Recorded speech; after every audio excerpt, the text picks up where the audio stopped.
Irmãos amados, hoje eu começo a expor no culto as mensagens do Natal, o tempo do Natal, nossa série de mensagens. Eu já convido você, sem mais delongas, para abrir comigo as Santas Escrituras, lá no Evangelho de Mateus, no capítulo de número 1. Mateus, capítulo 1.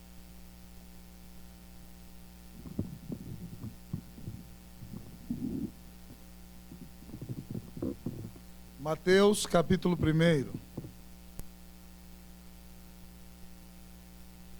Convido a igreja para que se coloque de pé. Nós faremos a leitura responsiva do versículo 18 a 25. Assim diz a palavra do Senhor. Ora, o nascimento de Jesus Cristo foi assim. Estando Maria, sua mãe, desposada com José, sem que tivessem antes coabitado, achou-se grávida pelo Espírito Santo.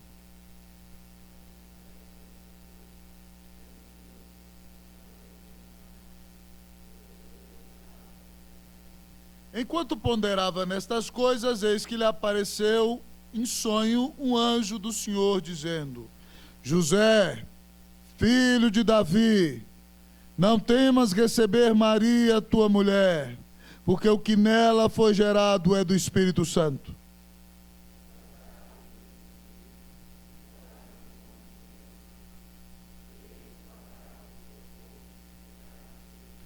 Ora, tudo isto aconteceu para que se cumprisse o que fora dito pelo Senhor por intermédio do profeta.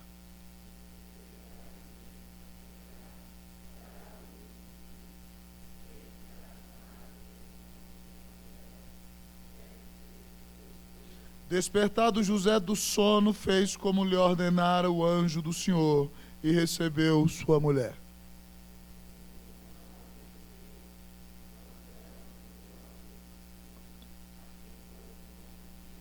Amém. Pai, nós queremos exaltar o nome do Senhor Jesus. Queremos dar toda a glória a Ele.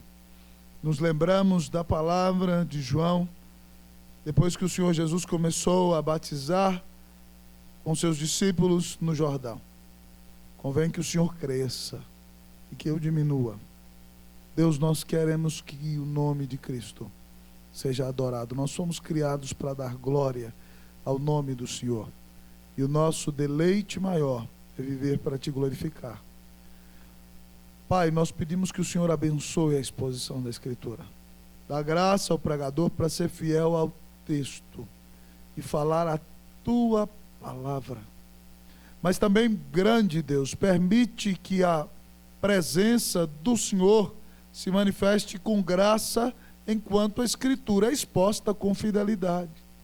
Que o coração do povo seja aquecido, como o coração dos irmãos no caminho de Emaús, quando ouviram o Senhor expor as Escrituras. Ó Pai, que o Senhor atraia a si os que são teus por meio da loucura da pregação nessa noite. Que o Senhor alimente o teu rebanho, que o Senhor santifique a igreja, que o Senhor nos mova mais, como Verônica cantava aqui agora há pouco, a amar mais o Senhor por causa do seu grande amor derramado por nós na pessoa bendita do Filho. Ó Deus, alimenta-nos, fala o nosso coração. Nós temos fome e sede do Senhor. Nós te pedimos tudo isso em nome do Senhor Jesus, só para a glória dele. Abençoa-nos em nome de Jesus. Amém. Poder sentar, amados irmãos.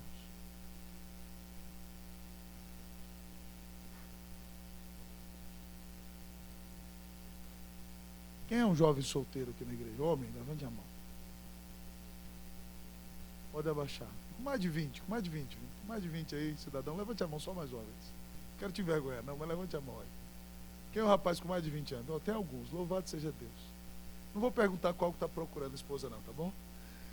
Mas imagine comigo, meu querido irmão, minha querida irmã, que um rapaz aqui da igreja está orando há algum tempo por encontrar alguma esposa, um rapaz sério. E de repente ele coloca os olhos numa menina da igreja, que além de extremamente formosa e jovem, é uma moça de um caráter puro. Lógico, porque foi regenerada por Cristo, mas de um testemunho de maneira assim, límpido, um testemunho abençoado, uma menina íntegra. Todo mundo diz, rapaz, aquele que casar com aquela menina está casando com a mulher de Deus. E de repente, então, aquele rapaz faz todo um projeto, todo um sonho, conversa com o pai da moça, se torna noivo dela. E imagine que na nossa cultura ainda fosse como antigamente, que o camarada pudesse casar-se com ela no cartório de papel passado, um ano antes da festa do casamento. Mas eles já estavam prometidos legalmente um ao outro. Tudo certo, sem problema algum. Agora imagina, rapaz, se você viveu tudo isso e de repente essa moça que tinha um caráter inquestionável diante dos olhos da igreja, de todo mundo, aparece grávida. O que você faria? Não é de você, não é seu filho. O que você faria? Estou convidando você nessa noite. É claro que milhares de anos nos separam do texto. A situação de José é mais drástica ainda. Ele vive numa cultura extremamente mais religiosa e conservadora do que a nossa. Na cultura dele, uma mulher que aparece grávida, adulterando contra o seu noivo ou seu esposo, tem que ser apedrejada. E José, que sonhou com Maria, que se engravidou do sonho, que queria formar uma família, de repente encontra aquela moça com a qual ele projetou toda a sua vida grávida. Ele não sabe de quem é. E a ideia do texto é que já não dava mais para esconder. E a palavra do Senhor nos diz, queridos irmãos e irmãs, que José, por ser um homem justo, e a ideia de justo aqui, um homem piedoso, um homem bom no texto, não que não seja pecador, mas um homem que vive uma vida piedosa, essa é a ideia de justo aqui, nesse contexto. José resolve abandoná-la secretamente, para que ela não seja infamada, certo? Ou seja, não seja envergonhada publicamente, esse é o significado da palavra no grego, não seja exposta publicamente, e talvez ele leve sobre si o peso. Então, quando ele está nos seus planos, a Bíblia nos conta a história, que um anjo do Senhor aparece a ele de noite e diz, José, não temas a receber Maria, tua mulher, porque o que nela foi gerado é do Espírito Santo. E o que aconteceu com ela é simplesmente o cumprimento do que o profeta disse há 700 anos atrás, lá em Isaías 7,14. Eis que a virgem conceberá e dará à luz um filho, e ele será chamado Emanuel. E aí Mateus diz que quer dizer Deus conosco. Junção de 3 palavras hebraicas. Deus está conosco, Deus habita conosco. E a Bíblia diz para nós, amados irmãos, que José levantou-se do sonho, recebeu Maria, sua mulher, e não a conheceu, não teve relacionamento íntimo, sexual com ela, até o nascimento de Jesus, mas depois isso aconteceu. E ele obedece ao Senhor e toma sua mulher. Queridos irmãos, o texto diz para nós que José é filho de Davi. Mateus tem como objetivo, no seu evangelho, revelar para nós que Jesus é o Messias, o rei prometido a Davi. Aquele grande profeta prometido a Moisés. E por isso Mateus começa com uma genealogia para mostrar para nós que Cristo vem da descendência de Davi. E quando o anjo chama José de filho de Davi, isso aqui, amados irmãos, é uma evocação formal, para mostrar para José que na família dele, na vida dele, na esposa dele, está se cumprindo o projeto de Deus. Foi numa situação um tanto quanto inusitada como essa, que apareceu o primeiro Natal. Por isso Mateus diz, ora, o nascimento de Jesus Cristo foi assim que chegou o Natal. E nesse tempo do Natal, eu quero convidar você a estar aberto à palavra de Deus nesta noite, porque o Senhor nos apresenta a chegada do Natal. Como está chegando o Natal na sua casa nesse ano? Talvez o Natal esteja chegando com a expectativa de reunir-se com a família e ter uma grande ceia de Natal. Talvez o Natal está chegando com o desejo de ganhar almas e de fazer toda a diferença na presença de Jesus. Não tire todo o retorno, por favor. O grito é de propósito, por favor, Miquel. Então, querido irmão, em nome de Cristo Jesus,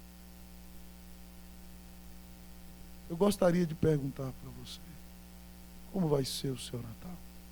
O texto nos apresenta a chegada do Natal. Ao olhar para o texto, a verdade inicial que o Senhor nos ensina aqui é o seguinte, que a chegada do Natal é um milagre. A chegada do Natal é um milagre. A chegada do Natal é um milagre.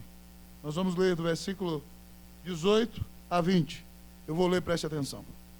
Ora, o nascimento de Jesus Cristo foi assim. Estando Maria, sua mãe, desposada com José, sem que antes tivessem coabitado, achou-se grávida pelo Espírito Santo. Mas José, seu esposo, sendo justo e não a querendo infamar, resolveu deixá-la secretamente. Enquanto ponderava nestas coisas, eis que lhe apareceu um sonho, um anjo do Senhor, dizendo: José, filho de Davi, não temas receber Maria, tua mulher, porque o que nela foi gerado é do Espírito Santo.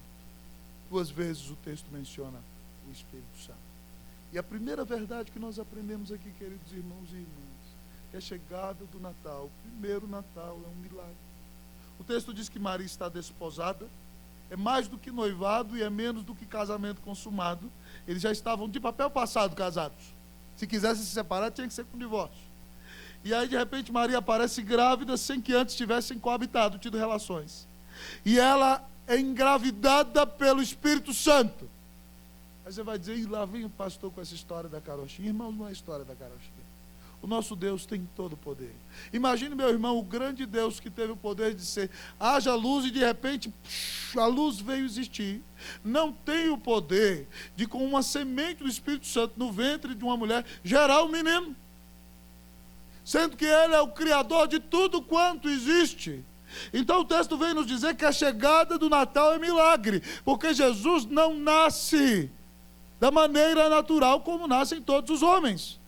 Ele tem que nascer da semente do Espírito, porque ele não tem pecado.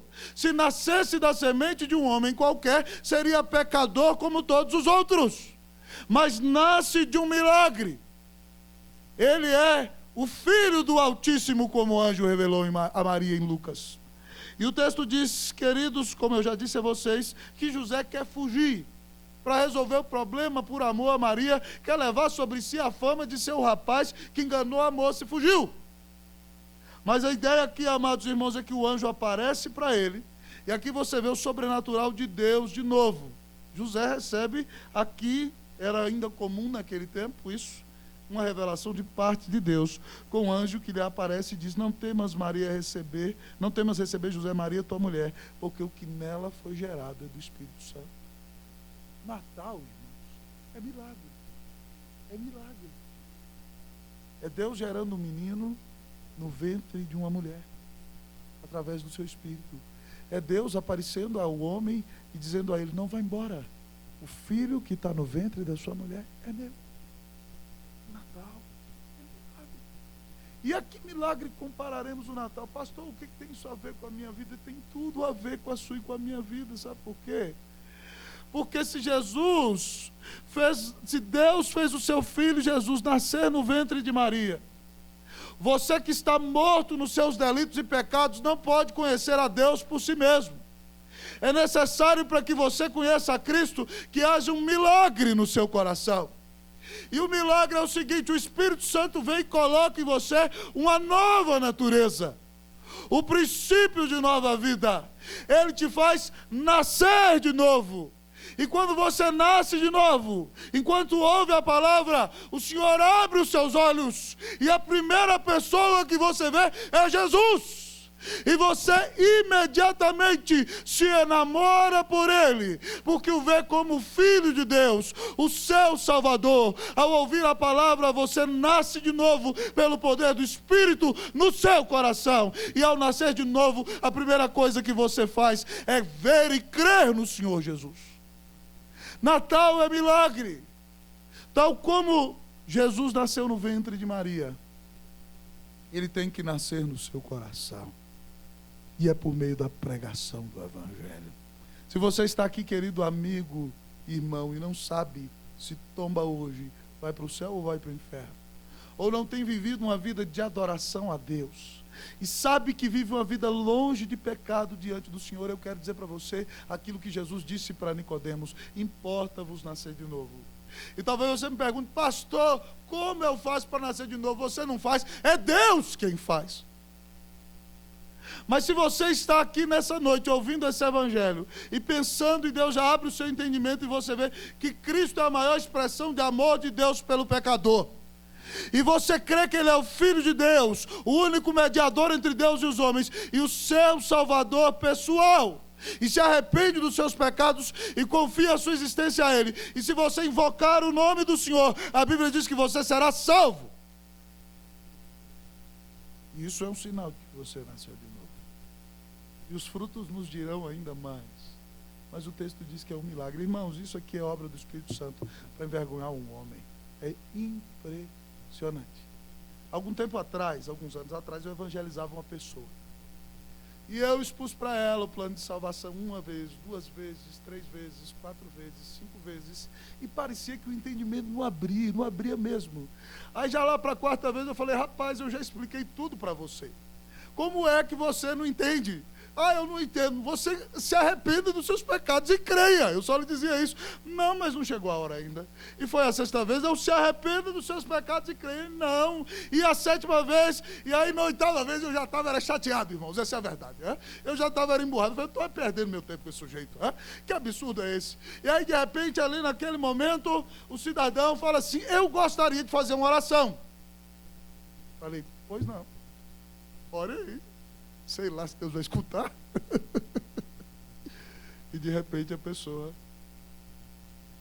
Pai do céu, eu creio que Tu és um Deus santo, eu creio que eu sou um terrível pecador, eu creio que o Senhor mandou Jesus para morrer na cruz, para me salvar. Eu me arrependo da vida podre que tenho vivido e me atiro hoje nos braços de Jesus. Não é na hora que eu quero. Não é na hora que você quer. É milagre. Mas preste atenção. Os escolhidos do Senhor só virão a Ele por meio da loucura, da pregação. Quando Deus manda Ezequiel pregar para um vale cheio de ossos, amados irmãos, Ezequiel não questiona. Ezequiel prega a palavra que Deus mandou. Ossos secos, ouvi a palavra do Senhor. Eis que farei crescer tendões sobre vós, carne sobre vós, e porei em vós o meu espírito e vivereis.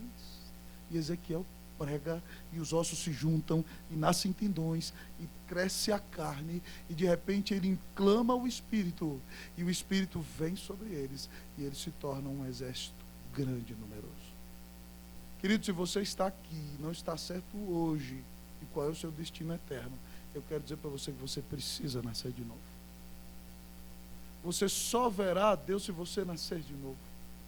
Você precisa desesperadamente ser regenerado e ter a obra preciosa do Espírito de Deus no seu coração.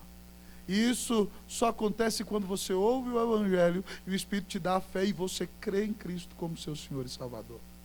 Mas isso não tem aplicação só para quem hoje está nascendo do Espírito ou precisa nascer do Espírito, mas também por mim e por você. Sabe por quê, meu irmão? Porque pecadores só vão se converter com a intervenção sobrenatural de Deus. Então nós precisamos orar, amados irmãos. Não nos esqueçamos, amados irmãos, daqueles anos em que nós nos juntávamos aqui algumas vezes para orar e começamos a orar, Deus, dá-nos os teus escolhidos no Guará 2. E de repente Deus mandou pessoas preciosas dos prédios da frente, gente que mora de lá, gente que mora de cá, gente de vários lugares. E hoje nós estamos aqui porque o Deus soberano resolveu converter seu povo nesse lugar. Então, amados irmãos, se a conversão é um milagre, e nós como igreja precisamos orar para que o milagre da conversão aconteça em nosso meio, para que o milagre da conversão aconteça ao nosso redor. Nós não sabemos quem Deus escolheu, nossa missão é pregar, mas nós também podemos orar. Natal é milagre, louvado seja Deus, que o milagre do Natal aconteça no seu coração nessa noite. Em nome de Jesus. Mas a chegada do Natal, amados irmãos, além de apresentar-se a nós como milagre, o texto diz que a chegada do Natal é salvação. Além de milagre, a chegada do Natal traz salvação. Versículo de número 21. Vocês vão ler para mim. 1, 2, 3, podem ler.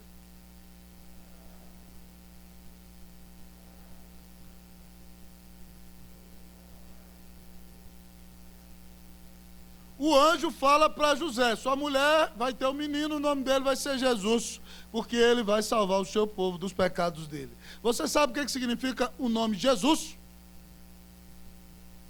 Sabe? O que significa Jesus? Hã? Salvador. Yahvé, que salva. Yeshua aqui no grego, do aramaico, Yeshua no hebraico, e Yehoshua, o Deus Salvador, o Deus do pacto que salva. O nome de Jesus é o mesmo nome de Josué no Antigo Testamento. E aí, queridão, o negócio é o seguinte aqui no texto, o anjo diz: ele vai se chamar Yahvé que salva. Você sabe que nos tempos da Bíblia os nomes têm significado.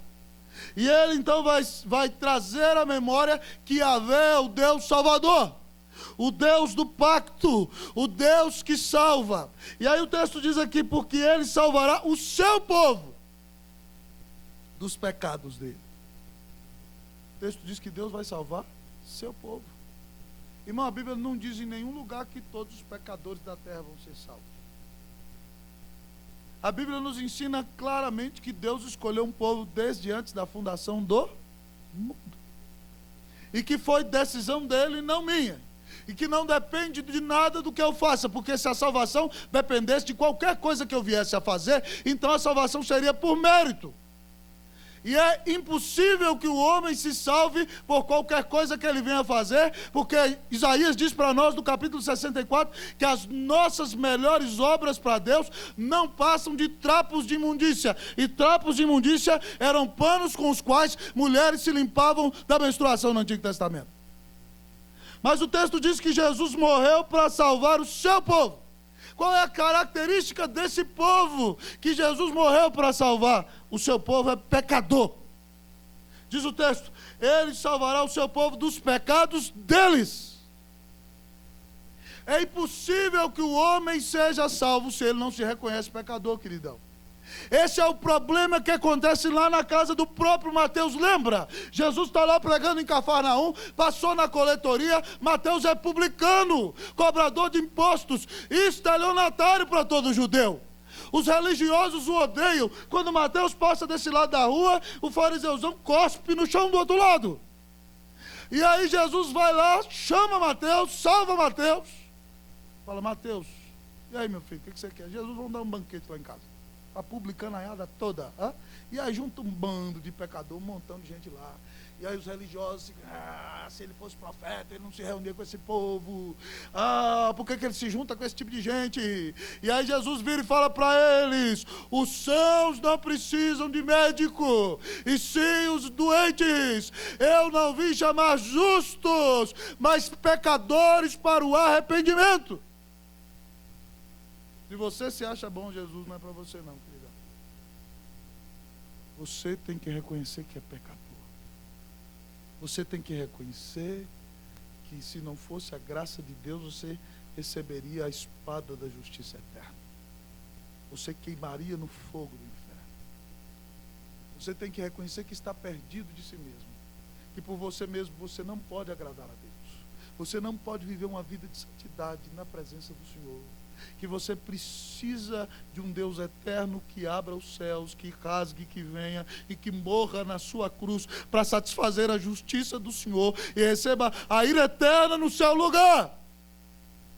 E ressuscite, para que ao crer nele você tenha vida eterna, perdão, paz, alegria, amizade e comunhão com Deus. E aí o texto diz para nós que para salvar um povo específico que é pecador, Jesus veio salvar. Na sua cruz, naquela cruz, na qual Jesus recebe a ira de Deus, ele paga o meu pecado. Ele paga o seu pecado. Eu não sei se você já teve ideia, ou já pensou nisso. Aquele menino que nasce naquele estábulo, naquele curral, que faz da sua cama um coxo onde ovelhas comiam, ou talvez vacas, não creio que porcos.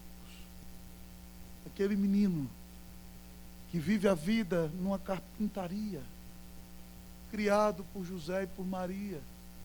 Aquele menino que cresce aos 30 anos de idade, é ordenado para o ministério no dia do seu batismo, e começa a pregar, e de repente ele pede um barco emprestado, nem o púlpito é dele, ele pede um barco emprestado para pregar para a multidão. De repente, então, ele está ali pregando para a multidão e ela está faminta, e nem o pão é dele, nem o peixe. Ele pede o peixe, pede o pão, e de repente ele parte o pão e parte o peixe e o multiplica.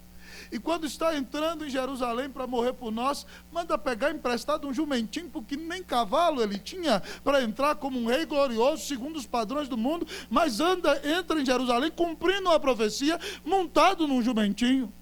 Quando certo escriba quer segui-lo, ele diz: o filho do homem não tem onde reclinar a sua cabeça. As aves dos céus têm seus ninhos e as raposas seus covis, mas o filho do homem não tem travesseiro, não tinha casa própria. E quando entra em Jerusalém, depois do jumentinho, manda pedir emprestado um cenáculo, que era de outro, para celebrar ali sua ceia.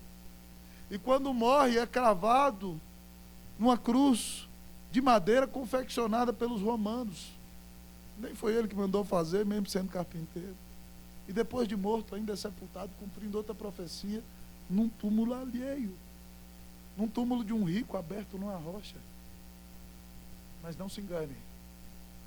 Aquele menino que nasceu no estábulo é o Criador dos céus e da terra. Aquele menino que montou no jumento dos outros é o dono de todos os jumentos, de todos os bois, de todos os cavalos, de todas as vacas. Aquele menino que pregou no barco de Pedro é o dono do mar, é o dono do vento, é o dono dos céus, é o dono da terra. Aquele homem que sentou no cenáculo e celebrou a ceia é o dono de tudo que existe, e ele só nos empresta para que usemos. Aquele homem cravado naquela cruz romana foi o homem que criou todos os bosques da terra e foi cravado na madeira que ele criou. Aquele sepultado na tumba é o dono dos céus e da terra, é o Rei da glória, que por amor ao seu povo recebe a ira eterna do Pai contra o pecado, para que nós não perecêssemos eternamente, mas para que tivéssemos comunhão com Deus, vida eterna, alegria e paz. É isso que Paulo diz em Romanos 5, mas Deus prova o seu próprio amor para conosco, pelo fato de ter Cristo morrido por nós, sendo nós ainda pecadores. É isso que ele diz em 1 Timóteo capítulo 1, fiel essa palavra e digna de toda aceitação, que Cristo Jesus veio ao mundo para salvar os pecadores, dos quais eu sou o principal. Se você entrou aqui nessa noite e é pecador, se você tem sido um estelionatário, se você tem mentido, se você tem vivido uma vida de prostituição, ou se você não tem escandalizado ninguém com pecados externos, mas no seu coração você está morto e vive uma vida de farsa, Deus deu o Filho dele na cruz, para aquele que nele crê. Creia em Cristo Jesus nessa noite. Se arrependa dos seus pecados, creia nele como seu único Senhor e Salvador, e você será salvo. Natal é salvação. Contudo, amados irmãos e irmãs, o texto continua a nos alimentar e nos desafiar a nos alegrarmos do tempo da chegada do Natal. E a chegada do Natal, além de ser milagre, além de ser salvação, a chegada do Natal manifesta fidelidade. Fidelidade. Terceira palavra do Natal aqui. Milagre, salvação, fidelidade. Repita comigo. Fidelidade. Versículo de número 23. Você vai ler para mim. Versículo 22 e 23. Por favor, leia.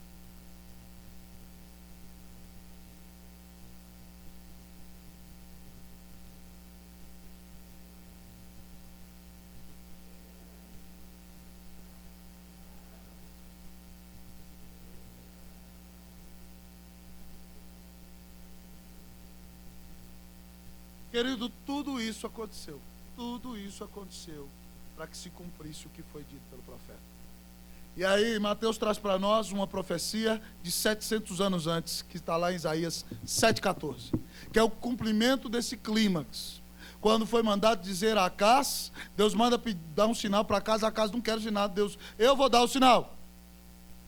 Estava falando de um menino que ia ser bênção naqueles dias, mas a profecia, no seu objetivo final, se dirige a Jesus. E o texto diz que eis que a virgem conceberá, certo? Lá no seu ventre. Ela vai dar à luz um filho. A expressão aqui, dará à luz, é a mesma expressão usada quando uma árvore dá um fruto. Ela vai produzir um fruto. E ele será chamado pelo nome de Emanuel. Immanuel, em hebraico. In é com. O Manu de nós, o Nu. El Deus, conosco Deus, essa é a expressão literal. Preste atenção, o texto está dizendo que a vinda de Jesus é uma promessa antiga, de que o Deus eterno viria morar conosco, de que o Deus eterno viria tabernacular conosco, de que o Deus eterno ia de fato vestir-se de nossa carne, ia vestir-se de nossa pele, ia tabernacular conosco, ia habitar no nosso meio, ia morar conosco, ia estar além de estar em nós, estaria conosco. E a Bíblia nos mostra que o Natal é uma grande demonstração de que Deus é o Deus fiel. É impressionante, amados. Tudo relacionado com a vinda de Jesus é cumprimento de profecia. A estrela de Jacó, que os magos viram, cumprimento de profecia. O menino que vai nascer em Belém, cumprimento da profecia de Miqueias 5:2. O menino que é levado para o Egito, diz o texto logo abaixo, do Egito chamei o meu filho. A morte de Cristo na cruz é narrada com detalhes tão claros em Isaías 53, 700 anos antes. Parece que Isaías sentou-se e assistiu. Quando ele diz, certamente ele levou sobre si as nossas enfermidades e as nossas dores tomou sobre si. E nós o reputávamos por aflito, ferido de Deus e oprimido. Mas ele foi traspassado pelas nossas transgressões, moído pelas nossas iniquidades. O castigo que nos traz a paz estava sobre ele e pelas suas pisaduras nós fomos sarados. Nesse próprio capítulo, a Bíblia diz que ele veria a sua posteridade, veria o fruto do seu penoso trabalho e se regozijaria. E Cristo ressuscitou e viu o efeito da sua obra e tem se regozijado com tudo que sua obra tem realizado até o dia de hoje. Queridos, o Natal é um sinal precioso de que Deus é um Deus fiel. Irmão, tudo que Deus prometeu com respeito à vinda de Jesus no Antigo Testamento se cumpriu. E sabe o que significa? Que tudo que Deus tem prometido para a tua vida na sua palavra, para a tua vida nesse mundo, e também com respeito à segunda vinda do Senhor, vai se cumprir. Porque Deus é um Deus fiel, que cumpre a sua palavra, fiel ao seu caráter, fiel a si mesmo. Quando você menos esperar, se ouvirá o som da trombeta, então se verá nos céus o sinal do Filho do Homem, porque assim como o relâmpago que sai do Oriente e se mostra no Ocidente, assim há de ser a vida do Filho do Homem, e todo olho o verá, e os povos da terra se lamentarão, e verão o Filho do Homem. Mas nós nos regozijaremos, porque nós o veremos cara a cara, nós o veremos face a face, nós estaremos com Ele, habitaremos num mundo onde não haverá choro, nem pranto, nem dor, nem dívida, nem imposto de renda, nem câncer, nem briga de marido com mulher. Um lugar onde não haverá pecado, um lugar onde você será como o Senhor, um lugar onde você terá paz, alegria e vida eterna, um lugar onde não haverá depressão, um lugar onde não haverá tristeza no coração, um lugar onde você vai ser feliz, cristão, porque você estará eternamente governado por Jesus. Deus é um Deus fiel. Me lembra, irmãos, quando eu era menino na igreja, o primeiro hino que eu aprendi era o hino que a nossa igreja mais cantava naquela época. Não é o que a gente mais canta aqui, mas é um dos mais conhecidos. Tu és fiel, Senhor, ó Pai Celeste. Teus filhos sabem que não falharás. Nunca mudaste, tu nunca faltaste. Tal como eras, tu sempre serás. Esse é o nosso Deus, fiel ao seu caráter, fiel à sua palavra. Amados irmãos, esse Deus prometeu que estaria com você, minha querida irmã, todos os dias até a consumação dos séculos. Esse Deus prometeu na sua palavra que todas as coisas cooperariam para o bem da tua salvação.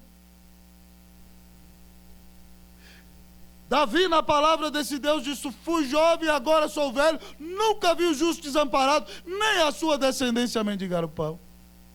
Esse Deus que prometeu que achou seu povo numa terra de deserto, num ermo de horrível solidão, num lugar povoado de uivos. Imaginem o lobo,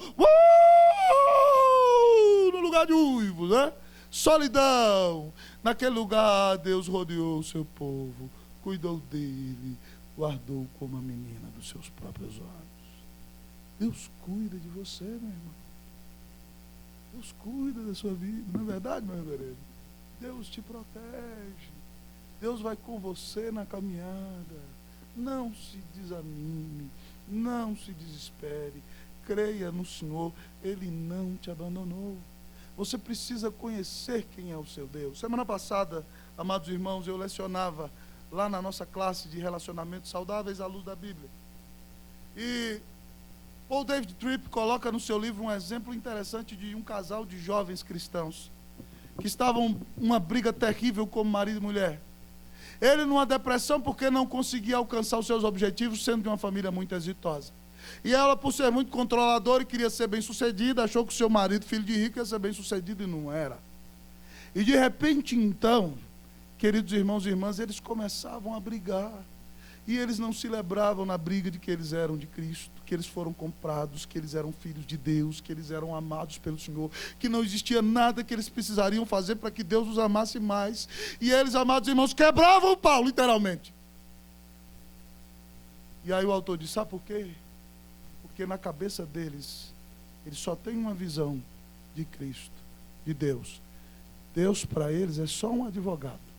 E a Bíblia diz que Jesus é advogado. E é o advogado que os tirou da prisão eterna. Mas você não leva advogado para morar dentro da sua casa. Por mais que ele tenha tirado você da cadeia. Você precisa imaginar o Senhor como um advogado. Mas ele não é só o seu advogado. Ele é o Deus que está presente com você todos os dias. Se eles tivessem a noção de que eles são filhos, de que eles são amados, de que eles pertencem ao Senhor, de que todas as promessas que Deus fez na palavra dele com respeito a eles, no momento daquela discussão, algum deles diria: nós não podemos fazer isso, vamos parar e vamos orar. Mas muitas vezes você não tem consciência da sua identidade em Cristo e de que Deus é um Deus fiel, que cuida de você, que tudo que acontece com você é o melhor para a sua vida, que a mão providente do Senhor está conduzindo todas as coisas para exaltar a Cristo na sua vida e para moldar você à imagem do Senhor. Deus é um Deus fiel. José não precisa ir embora. José não foi traído, louvado seja Deus. Há um Deus fiel que cumpre a sua palavra. É um Deus que está conosco. Não se desespere. Creia na fidelidade do seu Deus. Mas a chegada do Natal, além destas boas notícias que vos tenho dado, além do milagre, além da salvação, além, queridos irmãos, como diz aqui o nosso texto, da fidelidade de Deus, Natal, a chegada do Natal traz consigo a obediência. A chegada do Natal traz consigo a obediência. Fala aí para o seu irmão nessa noite, fala boa noite, pega na mão dele. A chegada do Natal, fala para ele, traz consigo a obediência. Obediência. Eu botei um ponto cada palavra só. Vamos repetir comigo, vamos lá. Milagre, salvação. Qual foi o terceiro? Fidelidade. O quarto? Obediência. Vamos ler comigo. Versículo 24 e 25. Vocês vão ler. Podem ler o 24, eu leio o 25. Vamos lá. 1, 2, 3, leiam.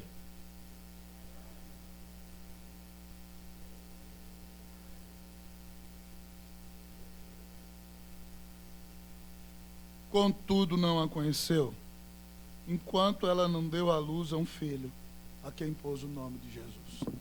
Quando o Natal nasce no seu coração, irmão, quando você tem Jesus na sua vida, você pode obedecer da maneira que pareça mais esdrúxula ao mundo.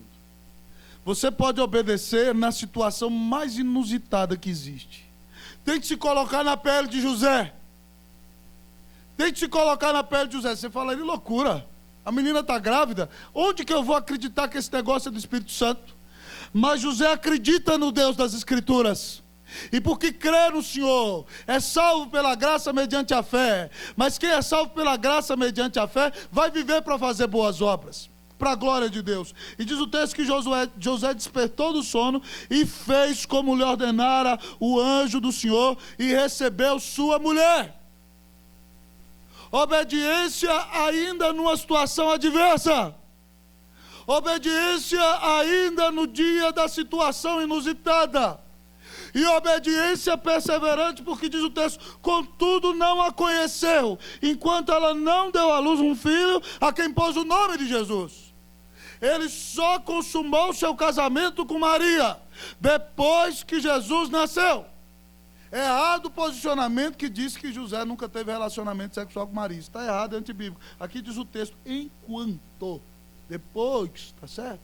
Que Jesus nasceu, eles consumaram seu casamento e tiveram outros filhos e filhas, como as Escrituras dizem. Mas para você ver que a obediência de José é numa situação inusitada, mas uma obediência perseverante. E o que eu quero dizer para você é que Deus é o Deus que gosta de nos surpreender. Deus é o Deus que gosta de nos provar nas situações inusitadas. Pense comigo, meu irmão. Se você fosse um Oséias da vida e Deus te chamasse para pregar a palavra e falar assim, agora você vai lá e casa com uma prostituta.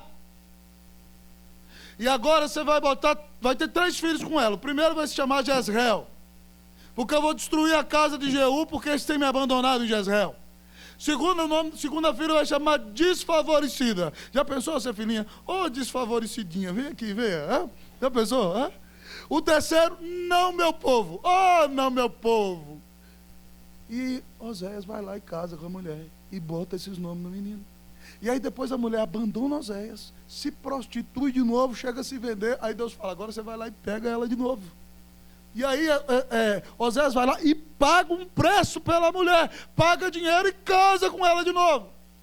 Para Deus dizer para o povo que Israel é um povo prostituto.